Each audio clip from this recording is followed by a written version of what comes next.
Good morning বন্ধুরা, কেমন আছে সবাই? তো আমরা সবাই খুব ভালো আছি। দেখো আজকে সবাই রেডি হয়ে গেছি, যাব আমার দাদার মেয়ের জন্মদিনে।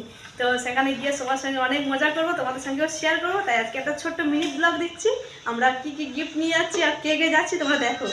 তো দেখো আমাদের বাবু এখন বুট পড়ছে, রেডি হচ্ছে। হাই করে দাও সবাইকে, হাই। আমার সোনামা হাই, রেডি হয়ে বসে আছে। দেখো ইলেকট্রিকটা নেই, তার জন্য অতিরিক্ত অন্ধকার লাগছে। এই যে গিফটগুলো আমরা নিয়ে যাচ্ছি, তুমি ধরো, তাড়াতাড়ি ধরো। একটা, ওই যে একটা, আর এই যে একটা আমার সোনামা নিয়ে বসে আছে। তো আমার দাদার মেয়ের জন্য এইসব গিফট নিয়ে যাওয়া হচ্ছে, আমরা সবাই ওখানে যাচ্ছি। তো চলো, তোমরা সবাই কেমন আছো কমেন্টে জানাবে, গিফটগুলো কেমন হয়েছে অবশ্যই সবাই কমেন্টে জানাবে। ওখানে গিয়ে অনেক মজা করব, অনেক আনন্দ করব, সব কিছু তোমাদের মাঝে শেয়ার করব। তো টাটা, বাই বাই। সবাই কমেন্ট করে জানাবে কিন্তু কেমন লেগেছে সব কিছু। টাটা করে দাও, না টাটা করে দাও। কিছু কেনাকাটা বাকি আছে।